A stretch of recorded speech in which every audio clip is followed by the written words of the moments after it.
হরে কৃষ্ণা। দৃঢ় সংকল্প আর মনের বিশ্বাস আপনাকে কোথায় পৌঁছে নিয়ে যেতে পারবে আপনি কল্পনা করতে পারবেন না। এমনই যদি দৃঢ় বিশ্বাস, দৃঢ় সংকল্প আর বিশ্বাস যদি থাকে, তাহলে মানুষকে কোথায় নিয়ে যেতে পারে সে কল্পনার বাইরে। আজ এক অদ্ভুত কাহিনী আপনাদের শ্রবণ করাবো। ভিডিওর সাথে যুক্ত থাকুন, কারণ এই কাহিনী খুবই মূল্যবান, খুবই গুরুত্বপূর্ণ। এই কাহিনী মন দিয়ে শ্রবণ করতে থাকুন। এক বিশ্বাস নামক বস্তু, যে যে দৃঢ় সংকল্প, সে সংকল্প কোথায় স্থান দিতে পারে। স্বয়ং ভগবানকেও মাথা নত হয়ে সে বিশ্বাসের কাছে মাথা নত করতে বাধ্য হয়েছে যে হ্যাঁ, কারোর ভিতরে দৃঢ় সংকল্প যদি থাকে, মনে যদি প্রবল বিশ্বাস থাকে, তাহলে আপনি যে কোনো কাজ সিদ্ধ করতে পারবেন। তো এই কাহিনী থেকে আমরা অনেক কিছু শিক্ষা লাভ করব। চলুন সেই কাহিনী আমরা শ্রবণ করি। এক চড়াই পাখি ছিল।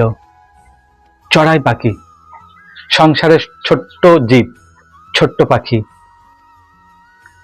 তো সমুদ্রের কিনারে বাস করতেন। সমুদ্রের কিনারে একটা বড় গাছে বাস করতেন। খুব সুন্দর একটা বাসা বেঁধেছিল। সে বাসায় তার সন্তান সন্ততি যত প্রজন্ম ছিল, শত প্রজন্ম ওই গাছ থেকেই তাদের জন্ম হয়েছে এবং সেই গাছেই তারা ছিল, অন্য কোথাও আর যায়নি। আশ্চর্য ব্যাপার, ওই সমুদ্রের পাশে এক সমুদ্র নারায়ণের মন্দির ছিল। তো মন্দিরে নিত্য ভজন গীত বা বিভিন্ন নাম কীর্তন হতো। পাখিরা যেহেতু তার মন্দিরের পাশেই থাকতো, সেই পাখি ওখানে থাকতে থাকতে পাখিও ধর্মপরায়ণ হয়ে উঠেছিল। ভগবানের প্রতি ভক্তি এবং প্রীতির সঞ্চার হয়েছিল। এইরকম ভাবে বহু বছর এই পাখি বাসা বেঁধে সেখানে সংসার চালায়। তো একদিনকার ঘটনা, সেই পাখি সন্তান প্রসব করবে বলে অনেকগুলো ডিমও পেড়েছিলেন বাসায়। তো আশ্চর্য ব্যাপার দেখুন, সমুদ্রে তো জোয়ার ভাটা খেলতেই থাকে, তাই না? এত বছর কিছুই হয়নি।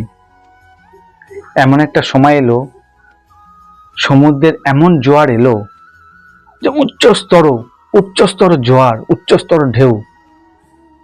যে উচ্চস্তরের ঢেউতে অদূর গাছের উঁচুতেই সে জল উঠে এলো এবং সেই বাসাকে তলিয়ে নিয়ে সমুদ্রের মাঝখানে নিয়ে চলে গেল। তখন সেই পাখি বাসা ছিল না, সে গিয়েছিল খাবারের সন্ধানে। তো যখন এসে দেখলো নিজের বাসা নেই গাছের ভিতরে, কোথায় গেল? দেখছে সমুদ্রের গহ্বরের মাঝখানে তার বাসা দোল খাচ্ছে সমুদ্রের ঢেউতে। পাখির হৃদয় কেঁদে উঠল, হায় হায় হায়, এ কি অনর্থ ঘটে গেল! আমার বাসা নেই, আমার যে সন্তান প্রসব, যে ডিম থেকে সন্তান আসবে, তারাও তলে গিয়েছে।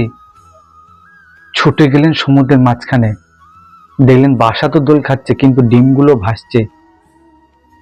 কিভাবে নিয়ে আসবে? সেই চড়াই পাখি সমুদ্রের কিনারে ফিরে এলেন আর সমুদ্র দেবতাকে বিনতি জানালেন, সমুদ্র দেবতাকে নিবেদন জানালেন, মিনতি জানালেন, অনুরোধ করলেন, হে সমুদ্র দেবতা, তোমারও কোনো দোষ নেই, আমারও কোনো দোষ নেই। এত বছর ধরে এখানে আছি, আর দেখো তোমার ঢেউ, তোমার জোয়ার এতটাই উচ্চ ছিল, আমার বাসা, আমার সন্তান, যে ডিম ফুটে সন্তান আসবে তাদের এখনো সময় হয়নি, আর আপনার সমুদ্র জল তাকে তলিয়ে নিয়ে গেছে। কৃপা করে আমাকে ফিরিয়ে দিন সেগুলো। তো এরকম ভাবে মিনতি জানাতে জানাতে সমুদ্র দেবতা প্রকট হয়ে গেলেন। যারে কে এমন রয়েছে আমাকে এরকম ভাবে প্রার্থনা জানাচ্ছে? সমুদ্র দেবতা প্রকট হয়ে গেলেন একটা ছোট্ট চড়াই পাখি। সমুদ্র দেবতার অহংকার হয়ে গেল, বললেন, আরে কত জোয়ার ভাটাতে কত বস্তু, কত কিছু তলিয়ে যাচ্ছে, আর তোমার সামান্য বাসা এবং তোমার ডিমগুলো চলে গেছে, তাতে এমন কি আছে? আর তুমি কে হে বলার এরকম ভাবে? তুমি সংসারের একটা ছোট্ট জীব। তো সেই চড়াই পাখি আবার বিনম্র চিত্রে সমুদ্র দেবতাকে করজোড়ে প্রার্থনা করতে বললেন, করজোড়ে প্রার্থনা করতে থাকলেন। বললেন, হে দেবতা, আপনি চাইলে সবকিছু পারেন, তাই কৃপা করে এই সন্তান আমার, তাই কৃপা করে এই অনর্থ হতে দেবেন না, আপনার কাছে বিনতি করছি।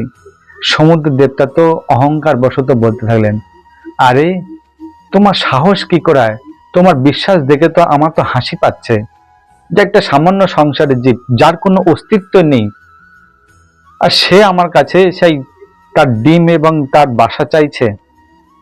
তুমি জানো পৃথিবীতে যত স্থলভাগ আছে, যত ভূমি আছে, তার থেকেও বেশি পরিমাণে আমি বিরাজ করছি। আমি যদি মনে করি সমস্ত পৃথিবী ব্রহ্মাণ্ডকে জলের তলায় তলিয়ে দিতে পারি, এমনকি স্বর্গের দেবতাদেরকে পর্যন্ত ডুবিয়ে দিতে পারি, এরকম আমার ক্ষমতা রয়েছে। আর তুমি সামান্য সংসারে যার কোনো অস্তিত্ব নেই, একটা ছোট্ট সাধারণ জীব মাত্র তুমি, আর তুমি আমার কাছে কি হিসাবে, কোন ভরসায় তুমি বলছো আমার কাছে? যদি তোমার বাসা যদি ফিরে না দিই, যদি তোমার সন্তান সেই ডিমগুলোকে ফিরে যদি না না দিই, তুমি কি করবে? কিছুই করতে পারবে না। চড়াই পাখি তো এই কথা শুনে তো তার মনের ভিতর দৃঢ় সংকল্প জাগলো, সমুদ্র দেবতার এত অহংকার, এই অহংকারকে তো চূর্ণ করতেই হবে। হে সমুদ্র দেবতা, তোমার এত অহংকার, আমি শুধু করজোড়ে প্রার্থনা করেছিলাম আমার সন্তানদেরকে ফিরিয়ে দিতে, বাসা তো আমি বেঁধে নেব, কিন্তু আমার সন্তানগুলো যদি হারিয়ে যায় আমার জীবন থেকে, তাহলে আমি কাদের নিয়ে থাকবো? আপনার এত অহংকার যে আপনি ফেরত দেবেন না। তাই হে সমুদ্র দেবতা, আপনাকে আমি এই সময় বলছি যে আপনি যদি ফিরে না না না দেন, তাহলে আপনার সমুদ্রের যত জল আছে তা আমার ঠোঁটে করে জল নিয়ে অন্য জায়গায় ফেলে আপনার জলকে সমস্ত শুকনো করে দেব, আপনার সমুদ্রের সমস্ত জলকে আমি শুকিয়ে দেব। যেই এই না বলেছেন, সমুদ্র দেবতা হাসতে থাকলেন, যারে বা সংসারে যার কোনো অস্তিত্ব নেই, আর সে আমাকে তার ঠোঁটে করে জল নিয়ে আমার সমুদ্রের সমস্ত জলকে শুকিয়ে দেবে? বাহ, ঠিক আছে, করে দেখাও, আমি তৈরি আছি। আমি তোমার বাসা এবং তোমার সন্তান ডিমগুলোকে আমি কখনোই ফেরত দেবো না, দেখি তুমি কি করতে পারো। সমুদ্র দেবতা তো অপ্রকট হয়ে গেলেন। এদিকে চড়াই পাখি একদম দৃঢ় সংকল্প নিলেন যে আজকে সমুদ্রের অহংকার ভাঙতেই হবে। আমার ডিম গিয়েছে, আমার সন্তান গেছে, কিন্তু এই অহংকার যদি না চূর্ণ করা হয়, তাহলে আরো না জানি কত পানির সন্তানকে সে তলিয়ে নিয়ে যাবে সমুদ্র গর্ভে। ব্যাস, সঙ্গে সঙ্গে ঠোঁটে করে জল নিলেন আর অন্য আর একটা ডোবা জায়গা ফেলতে থাকলেন, একটা ফাঁকা জায়গায় সেই জল ফেলতে থাকলেন ঠোঁটে করে করে নিয়ে। এইভাবে সারাটা দিন লাগাতার সেই চড়াই পাখি সেই সমুদ্রের জল ঠোঁটে করে নেয় আর অন্য জায়গায় গিয়ে ফেলে দিয়ে আসে একটা ফাঁকা খালি জায়গাতে। এইরকম ভাবে সারাটা দিন চলতে থাকে দৃঢ় সংকল্প। একদিন যায়, 2 দিন যায়, 1 সপ্তাহ হয়ে গেল, লাগাতার করতে থাকে। এই করতে করতে চড়াই পাখি জাতির কিছু পাখিরা ভাবলেন, আরে এত দৃঢ় সংকল্প, নিজের সন্তানকে রক্ষা করার জন্য সে সমুদ্রের জলকে শুকিয়ে দেবে বলেছে, সমুদ্রের এত অহংকার, আরে একে তো একটু সহযোগিতা করা দরকার। চড়াই পাখি প্রজাতির সমস্ত পাখিরা এসে উপস্থিত হলো সেই ছোট্ট চড়াই পাখিটাকে সাহায্য করার জন্য। তো তারাও চলল ঠোঁটে করে জল নিয়ে এই কার্যক্রম। চড়াই প্রজাতির যত পাখি ছিল পৃথিবীতে, সমস্ত পাখি এসে হাজির হলো। এই করতে করতে চারিদিকে পাখি প্রজাতির সমস্ত জায়গায় খবর ছড়িয়ে যায় যে আমাদের এই পাখি প্রজাতির মধ্যে এমন এক প্রজাতি যে চড়াই পাখি, তার ছোট্ট মনের ইচ্ছা যা সমুদ্র দেবতা পূর্ণ করেনি, যার সন্তানকে সমুদ্র দেবতা গভীর তলদেশে তুলে নিয়ে গেছে, তাকে কেবলমাত্র ফিরে পেতে চেয়েছিল, আর সেটাই সমুদ্রের অহংকার হয়ে গেছে। তিনি বলেছেন, দেখি কত বড় সাহস, যে আমার এখান থেকে কে কি করে নিয়ে যেতে পারে, আমাকে কিভাবে আমার গর্ভের জল শুকিয়ে দিতে পারে। সমুদ্র দেবতা অহংকার। এই করে করে পাখি প্রজাতির যত রকমের প্রজাতির পাখিরা ছিল, আরে বললে আমরা তো একই তো পাখি প্রজাতির, আরে আমরা তো পাখি প্রজাতিরই, অন্য প্রজাতি হলেও অন্য জাতের হলেও আমরা তো পাখি প্রজাতির, তাই চলো ওই ছোট্ট বাচ্চাটি, ছোট্ট পাখিটার দৃঢ় সংকল্পের সঙ্গে আমরাও যেন সহযোগিতা করতে পারি। সমস্ত প্রজাতির পাখিরা আসতে থাকলো। সারা 1 থেকে 2 কিলোমিটার, আরো অনেক দূর পর্যন্ত শুধু সারা বিশ্বের যত পাখি আর পাখি সমুদ্রের কিনারে শুধু জল পান করছে, আর সেই ফাঁকা খালি জায়গায় ফেলে দিয়ে আসছে জল। সমস্ত প্রজাতি, সারা পৃথিবীতে আর কোনো কোথাও পাখি নেই। ওই পাখিটাকে সহযোগিতা করার জন্য পৃথিবীর সমস্ত প্রজাতির পাখিরা এসে উপস্থিত হলো। এমন সময় নারদজি সারা ব্রহ্মাণ্ড ভ্রমণ করতে করতে সমুদ্রের উপর থেকে যাচ্ছিলেন। হঠাৎ লক্ষ্য করলো, আরে সমুদ্র কিনারে এত এত লক্ষ লক্ষ অজস্র পাখি, কি ব্যাপার? এখানে সারা প্রজাতির পাখি, কি ব্যাপার? আর এটা কি করছে? সমুদ্রের জলকে চোঁচে করে ঠোঁটে করে নিয়ে অন্য জায়গায় ফেলে দিয়ে আসছে। এটা কি ধরনের পাগলামো চলছে? নারদজি নিচে নেমে এলেন আর পাখি প্রজাতিকে জিজ্ঞাসা করলেন, এমন কি হয়েছে যে আজকে তোমাদের সমস্ত প্রজাতিরা আর সমুদ্র কিনারে সে সমুদ্রের জল ঠোঁটে করে নিয়ে অন্য জায়গায় ফেলে দিয়ে আসছো? এর কারণ কি? তখন এক প্রজাতির পাখি সমস্ত ঘটনা বললেন। আর নারদজি ভাবলেন, আহা, এই ব্যাপার! তাহলে তো এই কথা পাখি প্রজাতির সর্বশ্রেষ্ঠ গরুর দেবকে জানানো উচিত, যিনি পাখি প্রজাতির অন্যতম গরুর শিব ভগবান বিষ্ণুর বাহন। গরুরের কাছে গেলেন। গরুরের কাছে গিয়ে সমস্ত ঘটনা বললেন। আরে গরুর, আরে তোমাদের প্রজাতি শেষ হতে চলেছে। আজ দেখো গিয়ে সমুদ্রের কিনারে কি হচ্ছে। এক ছোট্ট তোমার প্রজাতির এক ছোট্ট চড়াই পাখি, যার দৃঢ় সংকল্প সমুদ্র দেবতার অহংকার সে চূর্ণ করবে। কারণ সে নিজেই বলেছে যে আমার জলকে কেউ শুকাতে পারবে না। সমগ্র দেব দেবী দানব যেই আসো না কেন, সমুদ্রকে কেউ শুকাতে পারবে না। আর সেই চড়াই পাখি দৃঢ় সংকল্প নিয়েছে, আমি সমুদ্রকে শুকিয়েই ছাড়বো। কারণ সমুদ্র দেবতার গর্ভে তার পাখির বাসা এবং তার সন্তানকে তুলিয়ে নিয়ে গেছে। সে ফেরত পেতে চেয়েছিল, কিন্তু সমুদ্র দেবতা অহংকার বশত এই কার্য করেছেন, যে ফেরত দেবে না বলেছে। আর তাতেই দৃঢ় সংকল্প নিয়েছে ছোট্ট চড়াই পাখি, যে তোমার সমুদ্রের জলকে সম্পূর্ণভাবে শুকিয়ে দেব। এই অহংকার আমি চূর্ণ করব। তো গরুর পাখি এসে দেখলেন, সত্যি তাই তো। এ তো সমুদ্রদেব কোনো কর্ণপাত করলেন না। এতে অনেকবার বিনতি করার পরেও কোনো কর্ণপাত করলেন না। গরুরদেব রেগে গেলেন আর গেলেন তার প্রভু শ্রী নারায়ণের কাছে। নারায়ণের কাছে গিয়ে সমস্ত ঘটনার কথা জানালেন। স্বয়ং বিষ্ণু বললেন, ভগবান বললেন, এ তো খুবই দুঃখের বিষয়, কিন্তু হ্যাঁ, এমন দৃঢ় সংকল্প, এমন কর্মের প্রতি সম্পূর্ণ অটল বিশ্বাস যে আমি সমুদ্রকে শুকিয়ে দিতে পারবো। একটা ছোট্ট প্রজাতির পাখি হয়েও যেটা কখনো সম্ভব নয়, তার মনে দৃঢ় সংকল্প যে সমুদ্র দেবতার অহংকার আমি চূর্ণ করব, তার সমুদ্রের জল আমি শুকিয়ে ছাড়বো। দৃঢ় বিশ্বাস লাগাতার 1-1.5 মাস চলতেই থাকে। ভগবান ভাবলেন, একে তো সাহায্য করতেই হবে, আর সমুদ্রদেবের অহংকার তো চূর্ণ করতেই হবে। কারণ যে অহংকার করে তার পতন অনিবার্য। তাই সে অহংকার না করে এটাও বলতে পারতো না, আমি বড় হলেও, আমি শক্তিশালী হলেও আমাকেও একদিন নিচে নামতে হবে, আমাকেও একদিন বিনাশ হতে হবে। তাই অহংকার করা ঠিক নয়। তাই সমুদ্রদের অহংকার চূর্ণ করার জন্য আমি নিজে যাব। সুদর্শনকে আহ্বান করলেন আর সুদর্শনকে বললেন, যাও সমুদ্রের কিনারে যাও আর সমুদ্রের তলদেশের সমস্ত জলকে শুকিয়ে দাও 1 নিমিষের মধ্যে। সুদর্শনকে আহ্বান করলেন। সুদর্শন এলেন সমুদ্রের কিনারে।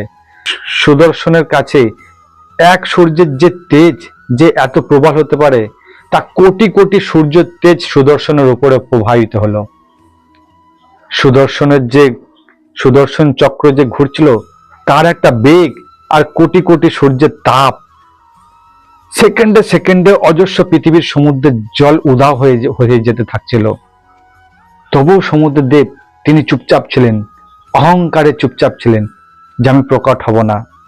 কিন্তু এমন সময় উপস্থিত হলো যে সমগ্র প্রজাতি বিনষ্ট হয়ে যাচ্ছিল, সমুদ্রের জল চারিদিকে শুকিয়ে নিমেষে 1 সেকেন্ডে সেকেন্ডে বিভিন্ন সমুদ্রের জল শুকিয়ে যাচ্ছিল।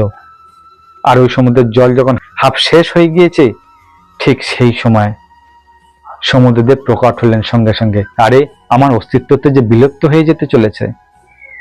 ভগবানের কাছে মাথা নত হয়ে হাত জোড় করে প্রার্থনা করতে থাকলেন, হে ভগবান, এটা আপনি কি করছেন? আমার অস্তিত্ব যে লুপ্ত হয়ে যেতে চলেছে, আপনার প্রজাতি, আপনার প্রাণী প্রজাতি সব নষ্ট হয়ে যাবে, যে আমার গর্ভে যেসব প্রজাতি রয়েছে প্রাণী প্রজাতি সব তো নষ্ট হয়ে যাবে, সব তো বিনাশ হয়ে যাবে, কৃপা করে রক্ষা করুন। তখন ভগবান সেই সমুদ্রদেবকে বললেন, সমুদ্রদেব, তুমি অহংকার করেছিলে একটা ছোট্ট প্রজাতি পাখির কাছে, আমাকে কেউ শোকাতে পারবে না। আর সে দৃঢ় সংকল্প নিয়েছে যে আমাকে শুকিয়ে ছাড়বে।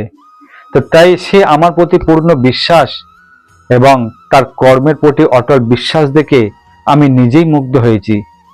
যে এইরকম ভক্ত, যে কোনো জীবই হোক না কেন, সে তার যদি দৃঢ় সংকল্প থাকে, অটল বিশ্বাস থাকে যে আমি কাজ সফল করবই, স্বয়ং আমি তার সাহায্য করে থাকি।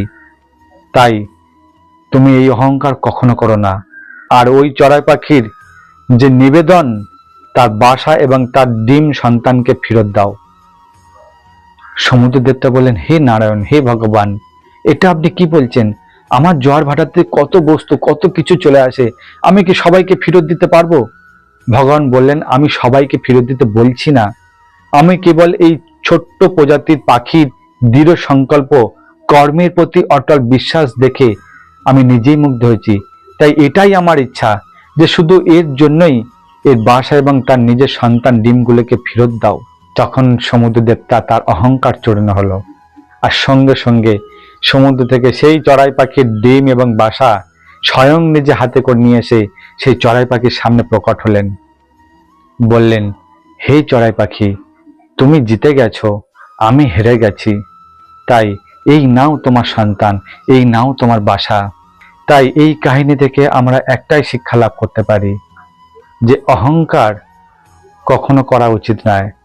বড় ধনী ব্যক্তিও গরিবে পরিণত হতে পারে, আর গরিব ব্যক্তিও নিমেষে ধনী লোকে পরিণত হতে পারে। শুধু কর্মের উপর সবকিছু, আপনি যেমন কর্ম করবেন সেরকমই ফল আপনি পাবেনই পাবেন। তাই দৃঢ় সংকল্প, দৃঢ় বিশ্বাস ভগবানের প্রতি রাখতে হবে যে আমি এটা পারবই। অসাধ্যকে সাধন করে দেখিয়েছে, আর যে অসাধ্যকে সাধন, যে কর্মের প্রতি অটল বিশ্বাস রাখে, ভগবান পর্যন্ত তাকে সাহায্য করে থাকে। তাই সমুদ্র দেবও যে শুকিয়ে যেতে পারে, তার এত অটল শক্তি থাকা সত্ত্বেও তাকেও যে শুকিয়ে যেতে হতে পারে, সেটা সমুদ্র দেবের ধারণা ছিল না। তার অহংকারকে চূর্ণ করলেন এক ছোট্ট চড়াই পাখি প্রজাতির জীব। আর তার অটল দৃঢ় বিশ্বাস, অটল কর্মের প্রতি দৃঢ় সংকল্প দেখে ভগবান পর্যন্ত স্বয়ং তার কাছে এসে তাকে সাহায্য করতে চাইলেন, তাকে সাহায্য করলেন। তাই কখনো আমাদের অহংকার করা উচিত নয়। দৃঢ় সংকল্প রাখুন, ভগবানের প্রতি আস্থা রাখুন, বিশ্বাস রাখুন। কারণ দৃঢ় সংকল্প আর বিশ্বাস আপনাকে এমন জায়গায় পৌঁছাতে পারে যে আপনি কল্পনার বাইরে। অসাধ্যকে সাধন করতে পারেন, শুধু আপনার ভক্তি এবং কর্মের প্রতি বিশ্বাস থাকতে হবে। কেমন লাগলো এই কাহিনী? যদি ভালো লাগে তাহলে বেশি করে শেয়ার করুন। আর এই রকমের সুন্দর সুন্দর লীলা কথা শুনতে চ্যানেলটিকে অবশ্যই সাবস্ক্রাইব করে রাখুন। দেখা হচ্ছে পরে অন্য কোনো ভিডিও নিয়ে। ভালো থাকবেন, সুস্থ থাকবেন। হরে কৃষ্ণা।